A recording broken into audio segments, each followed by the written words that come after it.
अस्सलामु अलैकुम वरहमतुल्लाहि वबरकातुहू।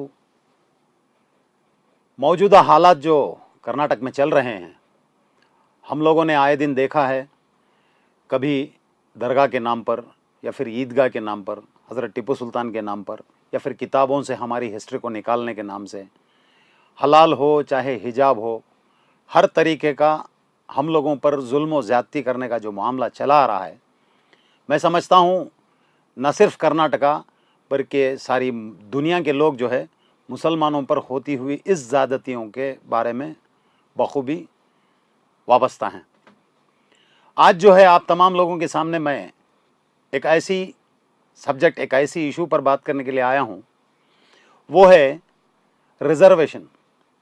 जहाँ तक रिज़र्वेशन की बात आती है, बाबा साहब अम्बेडकर ने जब इस मुल्क को दस्तूर दिया था तो उस आइन में एक बात लिखी गई थी, वो ये, जिसकी जितनी संख्या भारी, यानी कि जिसकी जितनी पॉपुलेशन है उसको उतना रिप्रेजेंटेशन जो है, उसको उतना जो है तालीमी मैदान में, ठीक उसी तरह से इकनॉमी के मैदान में, और ठीक ही उसी तरह से सियासी एतबार से हर फील्ड में जो है उस कम्युनिटी को उतना रिप्रेजेंट करना है।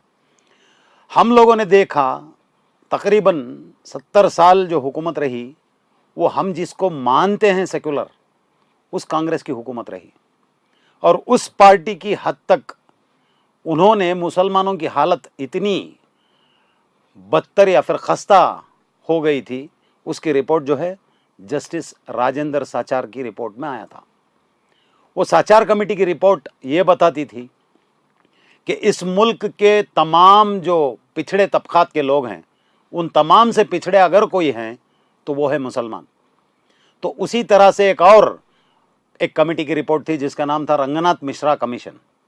वो रंगनाथ मिश्रा कमीशन की रिपोर्ट जो है 10% मुसलमानों को रिजर्वेशन देने की सिफारिश करी थी, लेकिन आज तक किसी भी पॉलिटिकल पार्टी ने हम लोगों के फेवर में हमको रिजर्वेशन देने का मुतालबा नहीं किया।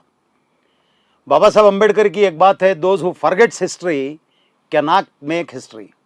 जो लोग अपना इतिहास भुलाया करते हैं तो वो नया इतिहास बनाया नहीं करते। आज हमारे बच्चों को, हमारे बुज़ुर्गों को हमारा इतिहास इससे बहुत दूर है।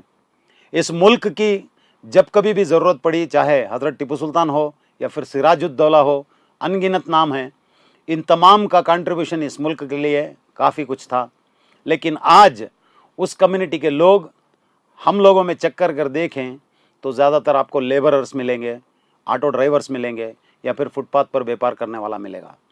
हम लोगों के बच्चे जो है स्कूल से ड्रॉप आउट हैं, ठीक उसी तरह से कॉलेज एजुकेशन नहीं है, हमारी अपनी यूनिवर्सिटी नहीं है, जबकि इस मुल्क के दस्तूर ने हर किसी को अपना अपना हक लेने का अपने अपने आर्टिकल्स बनाए हुए हैं। तमाम मुसलमानों से गुजारिश है कि कॉन्स्टिट्यूशन को जानें। कॉन्स्टिट्यूशन में हमारे हुकूक जो बताए गए हैं, जब आम मुसलमान इसको जान जाएगा तो वो हक लेने में कामयाब रहेगा।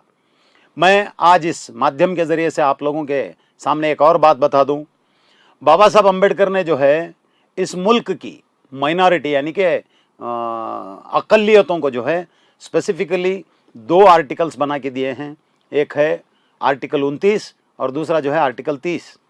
29 और 30 की जब बात करें तो हम जैसे, यानी कि मुसलमान, क्रिश्चियन, सिख कम्युनिटी के लोग, बुद्धिस्ट कम्युनिटी के लोग अपनी कॉलेज, अपना मदारिस बना सकते हैं।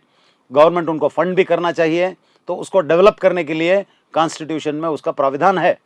लेकिन उसके बावजूद आज हमारे बच्चे तालीमी क्षेत्र में, तालीमी मैदान में हमारे बच्चे बहुत सारे टैलेंट होने के बावजूद भी ज़ीरो पर खड़े हुए हैं। ठीक उसी तरह से इकोनॉमिकल फील्ड अगर देखी जाए, माशी निज़ाम अगर देखा जाए, तो हम लोगों को अपनी खुद की मेहनत से जहां कमा सकते हैं, ऐसी जगह में वहां से दुकानें भी निकालने की साजिशें चली हैं। तो हम लोगों को तालीमी क्षेत्र से और उसी तरह से इकोनॉमिकली, मुआशी निज़ाम में भी वो लोग जो है हमको साइडलाइन किए हुए हैं।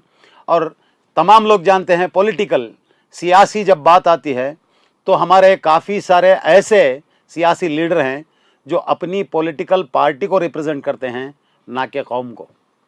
ऐसे हम लोगों को आज एक RTI, राइट टू इन्फॉर्मेशन है, जो भी चाहे वो एक राइट टू इन्फॉर्मेशन की जानिब से एक सवाल पूछ सकता है विधानसभा को, कौन से मुस्लिम लीडर ने हलाल के, हिजाब के या फिर किसी भी मुसलमान के इशू पर असेंबली में चर्चा की, किसने बात की, किसने नहीं की। हम लोगों को इसका इन्फॉर्मेशन होना ज़रूरी है, क्योंकि अब आने वाले दिनों में तकरीबन 6 महीने के अंदर फिर कर्नाटक में से इलेक्शन होगा, फिर वही चुनाव की गर्मियाँ। तो उस चुनाव की गर्मियों में कहीं ऐसा ना हो, कहीं एक फिस्ताई ताकत को इक़्तिदार से दूर रखते हुए हम लोग एक और छुपे हुए फिस्ताई ताकत वाले को और करीब लाएं, फिर कम्युनिटी की हालत क्या होगी। तो उन्वान यहाँ ये है, कॉन्स्टिट्यूशन के हिसाब से जिस कम्युनिटी की जितनी पॉपुलेशन है उसको उतना परसेंटेज रिजर्वेशन देना चाहिए। रिजर्वेशन का एक और नाम है रिप्रेजेंटेशन। तो वो रिप्रेजेंटेशन की जब बात आती है तो मुसलमान की ऑफिशियल रिपोर्ट जो है वो 16% यहाँ की हमारी पॉपुलेशन है। वैसे तो अनऑफिशियल तकरीबन 25% से ज़्यादा होगी, लेकिन अनऑफिशियल यहाँ काउंट नहीं किया जा सकता। ऑफिशियल रिपोर्ट जो है 16% मुसलमानों की तादाद है। तो 16% हम लोगों को जुडिशियरी में, एडमिनिस्ट्रेशन में, पॉलिटिक्स में और हर क्षेत्र में, हर मैदान में हम लोगों के बच्चों को 16% रिजर्वेशन अगर मिल जाए तो मुल्क की फलाह बहबूदी भी हो जाएगी और दस्तूर हिंद की जो जितनी भी हुकूक दिए गए हैं वो तमाम उसको हासिल भी कर ले सकेंगे। ठीक उसी तरह से कम्युनिटी का डेवलपमेंट भी हो जाएगा। अगर उस 16%, उस 16% में कोई ऐसा जो कौम का रहनुमा बनकर काम करेगा, तो ऐसा अगर कोई चुनकर विधानसभा को जाएगा, वहाँ पर आए दिन ये जो मजालिम होते रहे हैं हम पर, वो चाहे मीडिया के ज़रिए से हो या फिर रास्ते पर नुक्कड़ पर उतर कर कुछ किसी ना किसी एतबार से करना, इन लोगों का हंगामा मचाने का जो काम हो, इसको अगर सच में एक फुल स्टॉप लगाया जा सकता है तो वो है असेंबली में बात करना। असेंबली में बात करने वाले किसी ऐसे शऊर वाले एक शख्स को अगर हम लोग जिताएंगे तो वो हो सकता है आने वाले दिनों में हमारे बच्चों को ये रिजर्वेशन भी दिलाएगा। आज हम लोग देख रहे हैं कर्नाटक की हर कम्युनिटी से एक आवाज़ उठ रही है कि उनको उनकी पॉपुलेशन के हिसाब से रिजर्वेशन मांगा जा रहा है। तो ऐसी सूरत में अगर हम लोग देखें तो सिर्फ 2 कम्युनिटी है वो जो रिजर्वेशन नहीं मांग रही है, एक है मुसलमान, दूसरा जो है क्रिश्चियन। क्रिश्चियन के अपने एजुकेशनल इंस्टीट्यूशंस हैं, काफ़ी सारे अपने तालीमी मैदान में उनका बहुत सारा योगदान रहा है और वो आज भी उनकी एजुकेशन इंस्टीट्यूशन काफ़ी सारे उनके पास हैं। लेकिन उसको देखा जाए तो मुसलमान आज तालीमी मैदान में बहुत दूर खड़ा हुआ है, जबकि अल्लाह के नबी सल्लल्लाहु अलैहि वसल्लम ने फरमाया अगर इल्म हासिल करना है तो चीन तक जाओ। तो उस दौर की बात थी, इस्लाम की जब बात थी तो वो अरब से मिल जा रहा था, इस्लाम की जितनी भी बातें थी। चीन को जाने का मतलब था मॉडर्न एजुकेशन। आज हम लोग मॉडर्न एजुकेशन से भी दूर हैं, जबकि कुरान की सबसे पहली आयत थी इक़रा, आज हमें पढ़ने से रोका जा रहा है। ये भी ये एक किस्म की फिस्ताई ताकतों की एक चाल रही है। अगर हम लोग जागृत हो जाएं, अगर हम लोग एजुकेटेड हो जाएं, कहीं दस्तूर हिंद को समझ जाएं, तो हमारे साथ होते हुए मजालिम को, जुल्म को रोकने की हम में ताकत आ जाएगी। तो इस एतबार से हमको इक़्तिदार से दूर रखने की कोशिश की गई। तो मैं आज हुकूमत को इस माध्यम के ज़रिए से एक बात कहना चाहता हूँ, वो है 16% जो हमारी पॉपुलेशन है, उस 16% के एतबार से हम लोगों को रिजर्वेशन देने की आज हमारा डिमांड है। मैं सिर्फ एजे खान होते हुए, मैं सिर्फ दलित माइनॉरिटी सेना के ज़रिए से नहीं बात कर रहा। ऐसे काफ़ी सारे हमारे मुसलमान जो एक्टिविस्ट हैं, जो अलग अलग फील्ड में रहकर काम कर रहे हैं, काफ़ी सारे कांग्रेस के भी हैं, काफ़ी सारे जेडीएस के भी हैं, वो भी जो है जब मुसलमान की बात आ रही है तो रिजर्वेशन की मांग को वो भी आगे बढ़ा रहे हैं। हम लोग जो है आने वाले चुनाव में ये जितने भी मुसलमान इंटेलेक्चुअल्स हैं, हम तमाम लोगों ने बैठकर डिस्कशन करते हुए एक नताइज सामने लाने की एक बात कही है।